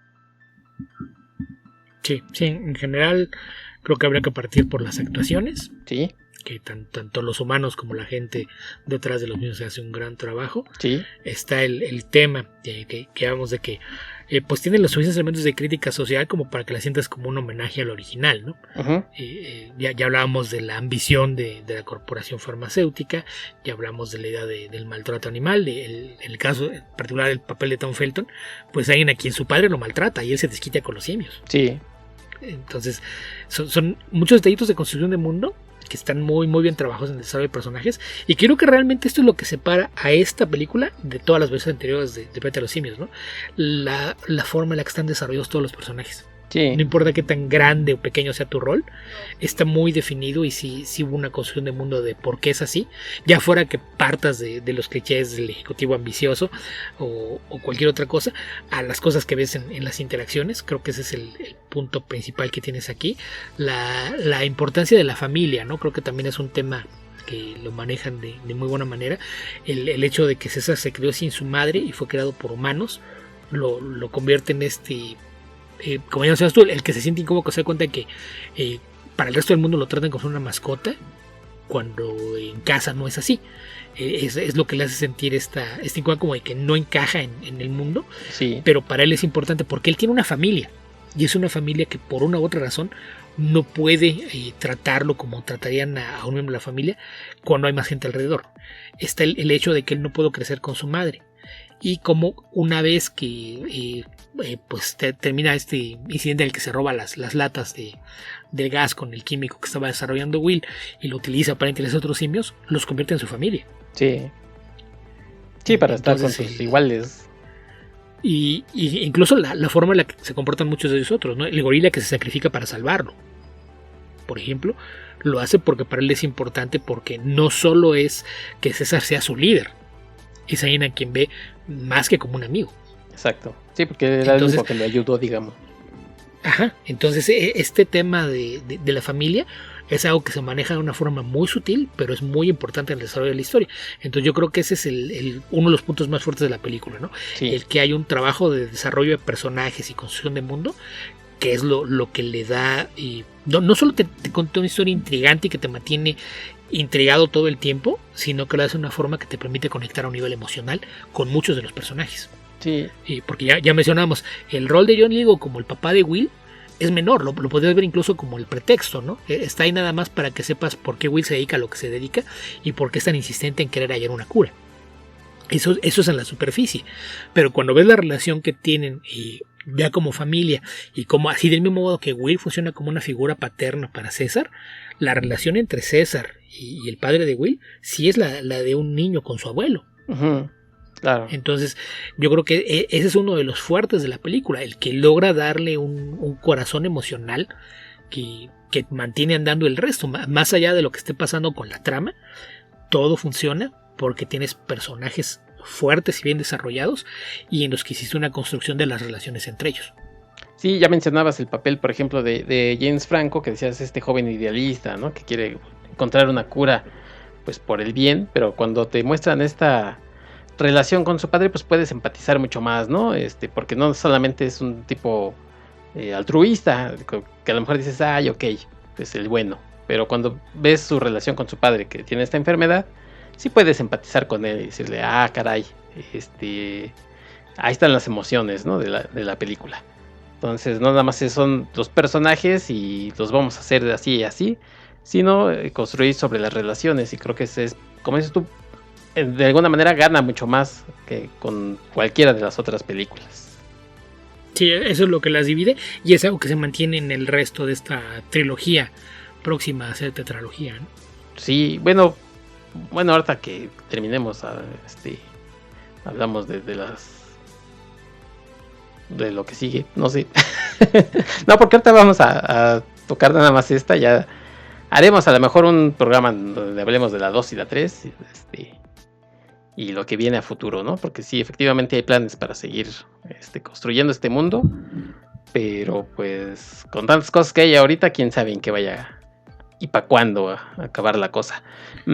Estaba programada para 2024, entonces no me extrañaría que no la veamos hasta 2025. Más o menos, porque pues estará en fase de todavía de revisión de guiones, y pues como no hay guionistas. No, pero empezaron con el trabajo del guion y la preproducción desde el año pasado. ¿Así ya? O sea, ya tenía varios meses. Entonces todavía no había trabajo de fotografía ni nada, pero sí ya había varios trabajos de guiones y todo lo que implica la preproducción. Ok. Entonces sí, ya hay algo de avances, entonces no van a empezar de cero. Ok, bueno. Pues sobre el Rise of the Planet of the Apes, y además tiene también escenas, independientemente de la construcción del mundo y de los personajes, tiene escenas que te recuerdan, tiene frases por ahí que recuerdan a la original. Este personaje de Tom Felton dice por lo menos un par de frases que son icónicas, ¿no? Cuando aloca a los simios, dice madness, it's a madness, ¿no? Como Charlton Heston. Y ya cuando lo agarran entre todos, dice, quítenme sus apestosas patas, sus sucias patas de encima. Sí. Entonces también hace homenaje, ¿no? No se desvinculan así no vamos a tomar nada. No, oye, pues hagamos 1 o 2 homenajes, ¿no? A las anteriores, o a César jugando con la Estatua de la Libertad. Sí. Eso me parece interesante, ¿no? Que dice. Hay varios, y no nada más ella, porque también toma algunas cosas también de la conquista del planeta de los simios, ¿no? Más allá de que es en donde tienes mucho de la historia de César en la saga original. Uh-huh. Creo que son las 2 películas de las originales a las que les hacen más homenajes. Sí. A la original y a la conquista. Exacto. Pero sí, que era como que sí, esto es algo, es un reboot, es como un relanzamiento que de cierta forma puede funcionar como una precuela, pero como es algo nuestro, pero sí queremos reconocer que hay cosas que vinieron antes y sí agregaron varios homenajes. En algunas líneas, algunos guiños visuales y demás, y hay varios. Sí, para que se sienta familiar, ¿no? Sobre todo pues a los que nos gustan las originales, pues, se sintiera familiar. Y a los que no, bueno, pues a lo mejor les diera, oye, alguien como nosotros, así clavados, le dijera, oye, ¿viste cuando dijo eso? No sabía, pues vela a ver, no seas lento y velas, vas a ver que también te entretienen. Y desde luego, una de las escenas más impactantes, Beto, es cuando igual el personaje de Tom Felton quiere castigar a César por no estar en su jaula y va a golpearlo. Y es cuando habla, ¿no? Ajá, es cuando descubrimos que puede hablar. Cuando descubrimos que puede hablar porque le dice no. Ya, bájale. Creo que es de las escenas más impactantes. Son los momentos que se vuelven incómodos y rayan en lo perturbador. Ese es uno de ellos. Ya había como señas, ¿no? Cuando lo dejan ahí, o sea, sí te sientes mal por César. Está detrás del vidrio aquel diciéndole, llévenme, yo no pertenezco aquí. Pues, la neta, esto sí es como una cárcel prácticamente. Y sí te sentías mal por él, pero de una forma diferente a cuando pasa esto que dices, sí es perturbador que el simio hable. Sí. Sí, porque no lo esperas, ¿no? Una cosa es que te digan son inteligentes y ya se pueden comunicar, y otra muy distinta, que los oigas vocalizar lo que están pensando. Incluso, fíjate que son de esas escenas que aunque uno ya las conoce, yo sí las sigo esperando, así como que aquí es cuando le va a decir, ¿no? Pues está bien construida, está bien hecha la escena, sino que tiene un impacto emocional. Y yo dividiría un poco la película, pues obviamente en dos, en toda la que es la construcción y después, ya cuando está César en este asilo de los simios, ya va agarrando ritmo hacia hacer una película de acción prácticamente, ¿no?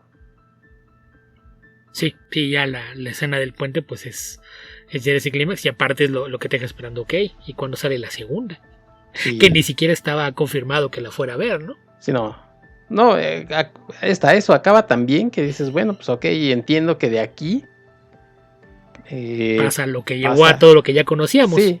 Pero no tienes ninguna garantía de que te lo fueran a mostrar en esta nueva versión. Sí, no, incluso se dan tiempo ya después en las secuelas, ¿no? De mostrar otras cosas, pero aquí decías, ok, si es todo lo que van a hacer, pues lo entiendo, ¿no? Lo de la pandemia y que los simios se volvieron inteligentes por esto. Yo creo que podrían haber, sabemos, ¿no? Esta cuestión de si algo hace lana, pues quiero más. Pero si hubieran dicho, pues hasta ahí, pues creo que se hubiera entendido perfectamente. Sí, vamos, la película está tan bien desarrollada y es tan redonda que pues esas escenas no eran necesarias. El incluirlas pues nada más terminó de redondear el producto. Sí, quizás acaso, por ejemplo, el personaje de Freida Pinto, pues está bien, no es, obviamente aquí no necesitamos de una damisela en peligro, no lo es, pero está ahí como de que si le hubieras quitado tampoco pasa nada, ¿no? Sí, tiene un rol menor, ¿no? Pues sí. Nada más, sí. Para terminar de anclar la idea de la familia, me imagino que era la intención principal. Sí, y de hecho, pues no hay personajes femeninos. Ya en las siguientes cambia un poco, aunque obviamente ese es el personaje femenino, viene siendo un poco como el de la mamá. Pero bueno, digamos que ya hay más, ¿no? Pero aquí sí no pasa nada con los personajes femeninos. A lo mejor alguien que por ahí me esté oyendo que diga, ay, tú, la inclusión, no sé qué. Pues es que, oigan, ¿no? A lo mejor se pudo haber hecho algo diferente, no lo sé. Pero bueno, nada más también remarcar eso. Y eso no hace menos interesante y atractiva la película. Pero bueno, porque por ejemplo este personaje de Maurice, este orangután, pues no sabemos qué es orangutana, ¿no? Pero se llama Maurice. Pero pues, es como Mauricio en francés, ¿no? Pues sí, entonces sí es un poquito raro. Pero no sabemos que él estaba en un circo, ¿no? Fue por eso que sí, eso, sabe las... Pero fíjate que, por ejemplo, ahí, no sé, dices que volviste a ver la película recientemente, ajá, pero no viste los trailers. No, ya no los vi. Porque en los trailers, ajá, si pones atención, hay un par de escenas en donde aparece Cornelia, la eventual esposa de César. Ay, sí, no lo vi. No, si los trailers ya no. Entonces yo asumo que había más escenas con este otro chimpancé hembra, uh-huh, pero las cortaron a la hora de llegar a la parte final de la película, porque se supone que ya tenía pareja, y se supone que esa es la razón por la que originalmente regresa César a los laboratorios. Que se supone que Cornelia la conoce en el santuario de primates, y cuando se la llevan al laboratorio, su intención original al ir al laboratorio es liberarla. Que acá se cambió porque va específicamente pues tratar de obtener la sustancia, ¿no? Sí, bueno, y eso y también un poco como de venganza, ¿no?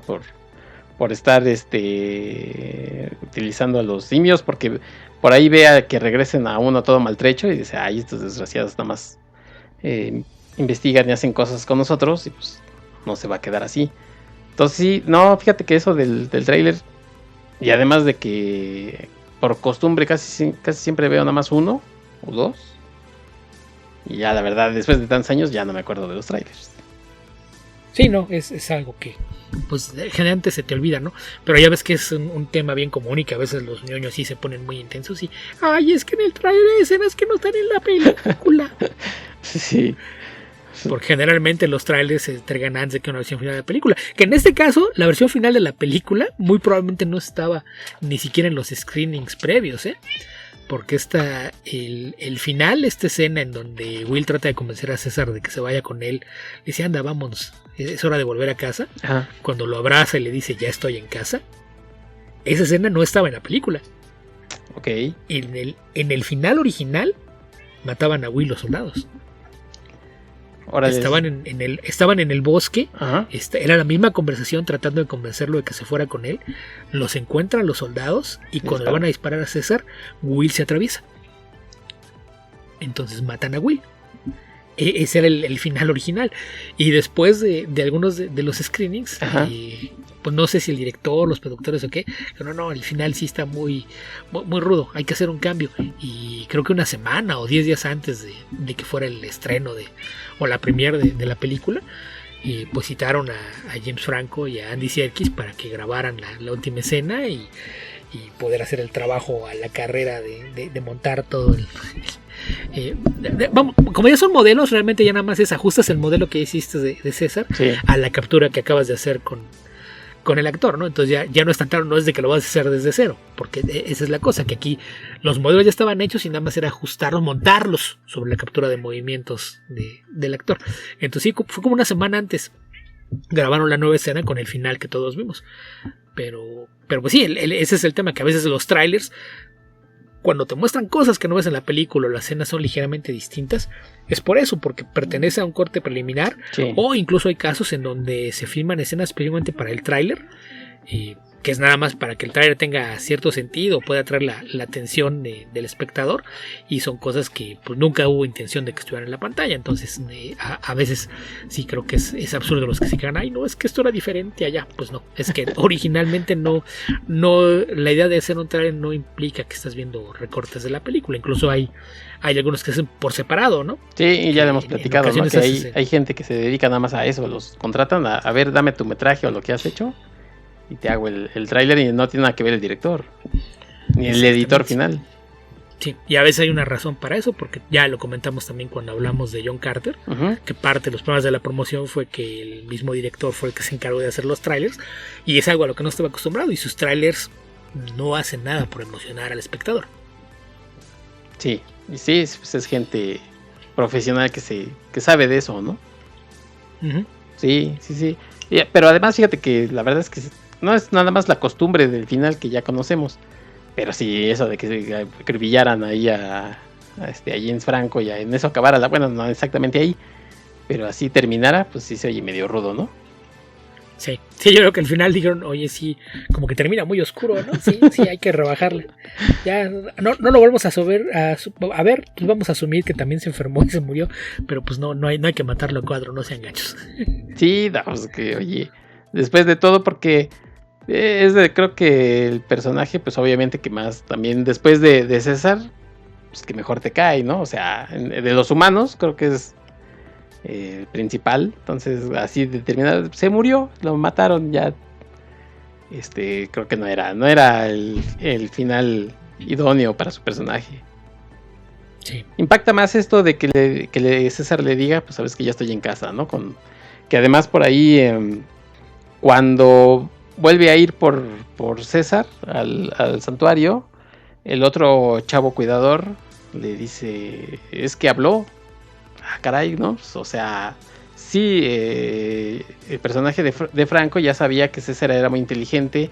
Una de las características que tenía cuando experimentaban con la mamá de César es que los ojos se les tornaban como brillantes, ¿no? Como verde brillante. Entonces era una característica que tenía César y sabía que era más inteligente, pero que había evolucionado tanto como para que hablara, pues a lo mejor tenía sus dudas. Entonces este final, cuando César le dice, es que ya estoy en casa, pues creo que es más impactante, ¿no? Que ver la muerte de Will. Sí, porque el verlo que había sido un impacto visual. Sí. Y te lo cambian por un impacto emocional. Sí. Que para lo que es el resto de la película es mucho más adecuado.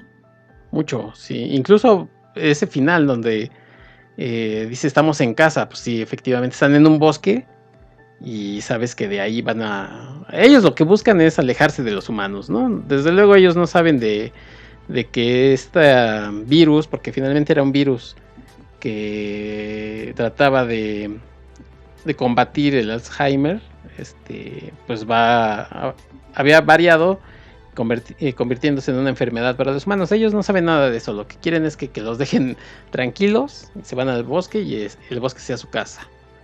Entonces entiendes hasta eso la motivación de César, que no era la acción, o sea, no era tampoco enfrentarse a los humanos en el puente, pero si los iban a detener, pues nosotros también vamos a hacer lo nuestro, ¿no? Y tenían la fuerza suficiente. Los simios pues tienen, no sé, 8 o 10 veces la fuerza de un humano. Que un gorila se enfrente y derribe el helicóptero, pues lo crees, ¿no? Pero no era su motivación el arrasar con los policías ni nada de eso. Entonces sí, es mucho más convincente esta escena donde se despide, y además se despide de una forma, pues, hasta muy, como dices tú, emocional. ¿Sabes qué? Gracias por lo que me diste, pero pues ya entendí que allá ya no tengo nada para mí, y de aquí para adelante soy otro, ¿no? Y esta es mi verdadera familia. Sí, los simios son más allá de lo que tú hayas intentado. Más allá de lo que tú hayas intentado, lo que me hayas dado, esta es mi verdadera familia. Sí, de aquí vengo y pues regreso de donde nunca deberían de habernos sacado por esta cuestión que también comentas tú de los abusos, ¿no? Con experimentar en animales, con esta mueca de que somos la raza dominante y podemos hacer cualquier cosa, pues siempre tomamos a los animales, ¿no? Para hacer lo que se nos dé la gana. Y pues creo que no debería de ser así, que es parte de los temas que maneja la película y que creo que la hacen incluso mucho más vigente este tipo de temas que la película original, ¿no? Que decías que es muy hija de su tiempo, pero esta creo que sí, al moverse 2 pasitos hacia temas mucho más convencionales en el tiempo que uno puede entender, creo que la hace mucho mejor que la original.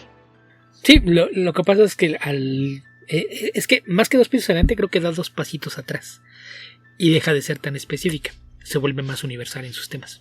Okay. Entonces yo creo que eso también la va a ayudar a que con el tiempo no se sienta tanto como un producto de su época.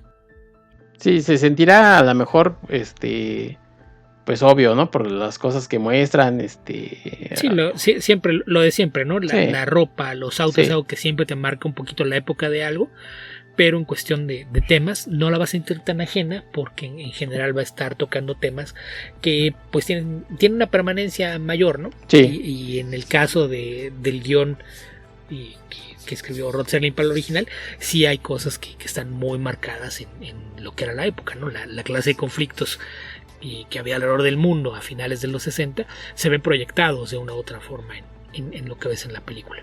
Y acá, pues, insisto, tienes la enorme ventaja de que estás construyendo sobre lo que vino antes. Sí. Eso te permite abordar las cosas de una forma más general, con un atractivo más universal, uh-huh. y enfocarte en construir personajes, que yo creo que es lo que le da esa gran fortaleza. Que, tú mencionaste ya por ahí algunos de los ejemplos, ¿no? El modelo de la Estatua de la Libertad que está construyendo César, o las frases de Fenton, pero son los guiños que hay a las películas originales son muchísimos. Por ejemplo, el mismo personaje de Tom Felton, se llama Dodge Landon. Ajá. Que no sé si te acuerdas, pero son los nombres de los astronautas Sí. que iban con Taylor. Uno se llama Dodge y el otro se llama Landon. Sí. Entonces de ahí salen los dos nombres. Los nombres de algunos de los simios. El nombre de Maurice, Ujú. Dr. Sayus, que era un orangután. El actor era Maurice Evans. Sí. Entonces el orangután que ves en la película pues lleva el nombre del actor que interpretó al orangután en el original. Y había varios, mencionabas tú lo de los ojos, pues esa es la razón para darle nombre a la madre de César, ¿no? Que se llama Bright Eyes, ojos brillantes. Ajá. Entonces, no sé si te acuerdas, pero ese es el apodo que le daba Sir a Taylor en el original. Sí. Sí, Porque sí. decía que sus ojos brillaban con inteligencia. Sí. Era como se refería a él, como Bright Eyes. Sí. Entonces, en ese sentido, creo que en esta película, también un tema importante que es un lazo, creo que hay muchos paralelos entre el personaje del coronel Taylor, que era Charlton Heston en el original, Ajá. y el de César en esta. Porque si lo piensas bien, cuando los encierran, por ejemplo, también es como un reflejo, ¿no? Porque cuando se supone que los dos están al cuidado de alguien que sabe que es inteligente, ¿no? Que aquí es Will, en el original era Cira. Después de que se escapan y atacan a alguien, las autoridades lo confiscan y dicen, no puede estar libre, es peligroso, y se lo llevan a encerrar. Cuando se los llevan a encerrar en medio de otros de su especie, los dos son atacados por alguien de la misma especie que no es inteligente. Y después, Okay. después de la pelea los encierran por separado. Y cuando están tratando de calmarlos, a los dos los bañan Manguerazo, sí, con sí. una manguera. O sea, Agua. si lo piensas, ahí hay un montón de paralelos entre Sí. el personaje de Taylor y el de César. Entonces es parte de lo que es la cuestión. Y te digo, hay muchísimos guiños. También, no sé si te acuerdas el rompecabezas que está armando César. No sé si alcanzaste a ver lo que es. No me acuerdo. Son Taylor y Nova en caballo en la playa, justo antes de llegar a la Estatua de la Libertad. ¿Ah, sí? Sí. Entonces sí hay muchísimas referencias que pues es eso. O sea, si las ves de forma fría, tienes que decir, esta es mejor que la original. Pero esta no existiría si no existiera la original. Claro. Claro. Que es el tema. Hay esta frase que usan mucho en inglés, que en español creo que no tiene un equivalente, que es pararse sobre los hombros de gigantes, ¿no? Ujú. Porque no importa qué tan bueno sea lo que tú estás haciendo, lo estás haciendo porque alguien vino antes que tú, hizo algo antes que te sirvió para usarlo como una base y poder ir más allá, llegar más alto. Ese es el caso con esta película. La película es muy buena, es redonda, funciona, pero si no existiera toda la construcción, sobre todo el original y del mundo que construyó en la saga de secuelas, incluso la serie de televisión, que son muy menores, pero tiene una mitología con la cual trabajar y hacia la cual construir. Entonces, en ese sentido sí me parece que es importante reconocer eso, que como película, como producto final, probablemente sea la mejor película de Planeta de los Simios, pero existe gracias a todo lo que hizo antes. Sí, sí, totalmente de acuerdo. Yo creo que, como dices tú, sin las otras, pues esta no existiría. Esa parece como muy, muy obvio, pero todo lo que ya has mencionado, pues le da valor, por un lado, como película original, y por otro lado, la gente que conoce a las otras, para que diga, sí, es parte de mi mundo, ¿no? Que ya conocía. Y que decía yo, no lo hicieron a un lado así de eso, ya no sirve, ya es anacrónico, sino que vean, estamos homenajeando de alguna manera. Que es el error que cometen muchos remakes, ¿no? Sí, Tratar de trabajar completamente por separado. sí, de cero. Y en ese esfuerzo por tratar de separarse, pierden mucho de la esencia de lo que es. Que ahí con el caso de los remakes creo que hay tres formas de hacerlo, ¿no? Hay ese cuando tratas de deslindarte por completo. Hay en el que tratas de construir sobre lo que vino antes. Y está también el caso en el que más que un remake lo que haces es readaptar el material original, ¿no? Hacer, o hasta la copia. Sí, también. Pero por ejemplo, el caso sí de que en realidad no es un remake, sino que es una readaptación. También ya la comentamos aquí, La Cosa del Otro Mundo. Sí, Que Carpenter hizo su propia adaptación de la historia original en lugar de pensar en hacer un remake de la película de los 50. exactamente. Y en este caso, vamos, aquello funcionó y funcionó muy bien. Y aquí también funciona con un enfoque distinto, ¿no? En lugar de vamos a irnos otra vez a adaptar la novela, que ya lo habían intentado con la de Burton y no funcionó, pues aquí fue irse a la otra opción. Vamos a construir sobre lo que vino antes, vamos a reinterpretar y a presentar una visión que sea más de acuerdo a lo que la audiencia contemporánea espera de una historia como esta. Y además, pues da pie, ¿no? A que si uno lo piensa, pues es parte de un todo. O sea, uno puede ver estas nuevas películas, esta nueva trilogía y pensar que es parte de aquellas. No nada más dice uno, pues aquello ya fue y todo esto es nuevo. No, incluso hay gente que debate en qué parte cómo se deberían de ver las películas por aquello de que la saga original pues está todo un como revoltijo, ¿no? de cosas. Entonces, pues es parte de un todo, ¿no? Esta película. Y la verdad es que sigue siendo una muy buena película. Si ustedes tienen chance de volverla a ver, y hace mucho que no la ven, la verdad es que sigue sorprendiendo. Y si por alguna extraña razón nos están escuchando y nunca la han visto, pues dense la oportunidad de verla. La pueden ver aquí en México, está en Star. Y supongo que en todos lados, porque es parte del catálogo, como dice Beto, que era Fox. Así es que debe de estar en Star. En cualquier, bueno, yo supongo, en casi todas partes del mundo, ahí debería de estar. Recuerda que hay lugares en donde no existe Star y que Disney Plus lo que tiene es que tiene una división con películas para adultos a las que no tienen acceso los niños, entonces nada más es eso, pues es Exacto. Parte del catálogo de Disney. Sí. Si están en un país en donde Disney no tiene esta separación de material familiar y material solo para adultos, seguramente está Star y entonces debe estar en donde lo encuentren. Sí, ahí o si no está escuchando bien en los Estados Unidos, si no está en Disney Plus, muy probablemente está en Hulu. En Hulu. Pero sí debe ser parte de Disney, porque eso no es como la gran película para adultos, ¿no? Sí, tal vez el hecho de que haya algunas escenas de violencia es lo que impediría que estuviera en el catálogo general, pero y es la razón por la que imagino que por acá está en Star. Bueno. Pues eso, si en donde están ustedes Disney no tiene este contenido no apto para niños, seguramente está en Star o en Hulu. O si son como Beto y yo, que seguramente compraron su copia digital en Blu-ray, pues desempólvenla y pónganla, ¿no? Si es que todavía tienen reproductor, porque luego ya hay gente que ya ni reproductores tiene, pero pues tienen, pues véanla. Creo que esa toda la tengo en DVD, no en Blu-ray. Ah, sí, yo sí las tengo en Blu-ray. Si no, yo la compré cuando salió y creo que entonces todavía no tenía Blu-ray, entonces seguramente la tengo en DVD. Lo que sí es que no hay pierde y denle una nueva oportunidad a esta película, porque sigue siendo, repito, muy buena. Y bueno, pues lo que sigue siendo muy bueno es este programa de archivos temporales que intenta traer lo mejor para ustedes. Así es que pues Beto, creo que ahí está el comentario, no sé si tengas algo más que agregar sobre la película. No, pues nada, que si nunca han visto las originales y la razón es justamente que les parecía anacrónica, esta es una buena forma de acercarse a esta mitología y entender por qué tiene tanto peso y se le aprecia tanto dentro de la cultura popular en algunos círculos, ¿no? Gente que creció con las originales, ¿por qué le tiene tanto cariño a la historia? Pues esto les va a permitir acercarse a ellas sin tener que pensar en qué tan viejito o anacrónico pueda verse el material filmado en aquel periodo de finales de los 60, primera mitad de los 70. Es una buena forma de aproximarse a esto. Aparte de que, aún si no las han visto y no tienen idea de cuál era el encanto de los simios, esta trilogía moderna creo que funciona bastante bien por su cuenta, rescatando todo lo que hacía que aquellas fueran películas atractivas y de una forma que es bastante atractiva para cualquier audiencia contemporánea. Pues muy bien, Beto.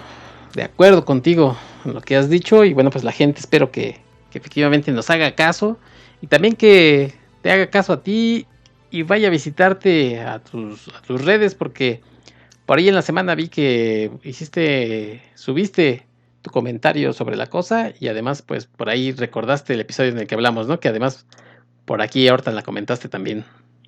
No, de lo que comenté fue de La Mancha Voraz, que fue la que cumplió años hace poco. ¿Y yo qué dije? La cosa. Bueno, pues algo así era. De las dos hablamos. Pero ¿dónde podemos? Sí. ¿En dónde podemos encontrar ese comentario, Beto? Y pues en mi blog, que es sugrandeseades.blogspot.com, donde usualmente comparto reseñas de películas, series de televisión, libros, cómics.